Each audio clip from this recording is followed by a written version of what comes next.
Hello friends, ये जो है आपका प्रीवियस पेपर है 2021 से 23 सेशन का। ये फर्स्ट ईयर का पेपर है और ये कोर्स नंबर कितना है, लर्न और जो आता है लर्निंग एंड टीचिंग, पेपर का नाम है, तीसरा पेपर है। ठीक है, और आप लोग पहला वीडियो नहीं देखे हैं तब चाइल्ड डेवलपमेंट वाला, तो आप लोग जाकर देख लीजिए, मेरे चैनल पर है। ठीक है, देखिए ये एक सैंपल है, इसमें पता चलेगा कि कैसा क्वेश्चन आता है। जो भी बीएड फर्स्ट ईयर के स्टूडेंट रहते हैं उनके लिए सब नया रहता है, तो ये पेपर आपको थोड़ा सा क्वेश्चन कैसा आएगा इस बात के लिए थोड़ा सा आपको हेल्प करेगा। देखते हैं। सेक्शन ए, एग्ज़ाम का पूरा टाइम होता है 3 घंटा का, फुल मार्क्स रहेगा 80, बाकी के प्रैक्टिकल होता है, ये असाइनमेंट जमा करना होता है। देखिए, दीर्घ उत्तरीय प्रश्न, लॉन्ग आंसर टाइप क्वेश्चन। ठीक है, दिया है यहाँ पर, निम्नलिखित में से किन्हीं 5 प्रश्नों के उत्तर दें। पहला प्रश्न है, शिक्षा मनोविज्ञान से आपका क्या अभिप्राय है? शिक्षा मनोविज्ञान की प्रकृति और उद्देश्यों का वर्णन कीजिए। ठीक है। दूसरा है, शिक्षण और अधिगम से आप क्या समझते हैं? ठीक। शिक्षण अधिगम प्रक्रिया में शिक्षण चरों का कार्यों की व्याख्या करिए। ठीक है। तीसरा है, बुद्धि क्या है? बुद्धि के व्यक्तिगत और सामूहिक परीक्षणों का तुलना कीजिए। ठीक। चौथा है, परिपक्वता को परिभाषित कीजिए। परिपक्वता और अधिगम में क्या सहसंबंध है, वर्णन कीजिए। पांचवा क्वेश्चन है, सामाजिक अधिगम से आप क्या समझते हैं? वर्ग में इसकी प्रक्रिया का वर्णन कीजिए। छठा क्वेश्चन है, सृजनात्मकता को परिभाषित कीजिए। सृजनात्मकता को प्रभावित करने वाले कारकों का वर्णन कीजिए। इसको क्रिएटिविटी बोलते हैं। ठीक। कभी कभी क्या होता है कि हिंदी शब्द समझ में नहीं आता है, तो आप लोग इंग्लिश देख लिया करिए तो वो समझ में आ जाएगा। ठीक। वाइगोत्स्की के सिद्धांत से आप क्या समझते हैं? इसे विस्तार पूर्वक वर्णन कीजिए।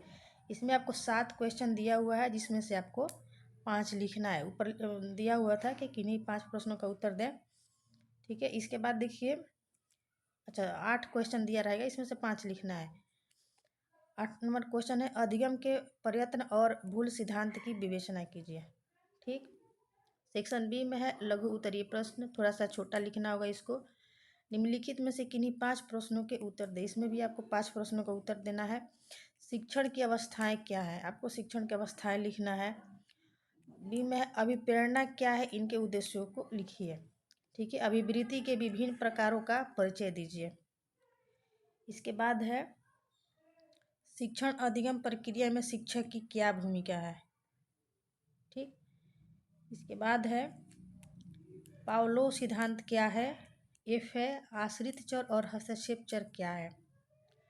ठीक। सेक्शन सी में देखिए, वस्तुनिष्ठ प्रश्न रहेगा, इसमें बहुविकल्पीय प्रश्न। ठीक। इसमें आपको 4 विकल्प मिलेगा। परिपक्वता शब्द किसने दिया है? ठीक। इसके बाद है, सामाजिक शिक्षा होती है अलगाव से, भीड़ से, संपर्क से, इसमें से कोई नहीं। देखिए, अलगाव से तो सामाजिक शिक्षा नहीं होगी, भीड़ से भी नहीं, संपर्क से हो सकता है, क्योंकि जितना हम लोगों से जुड़ते हैं उतना ही हम सोशल लर्निंग कर सकते हैं, लोगों के बारे में जान सकते हैं।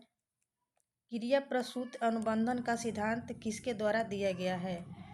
पावलोव, वाटसन, स्किनर और थॉर्नडाइक। ठीक है। इसका लास्ट है, बुद्धि के कार्य करने की विधि है, किसका कथन है? आपको स्टेटमेंट देखने को मिलेगा, पिछले पेपर में भी हम लोगों ने देखा था, उस विषय से भी एक स्टेटमेंट था, तो हर ऑब्जेक्टिव में आपको एक स्टेटमेंट देखने को मिलेगा। ठीक है।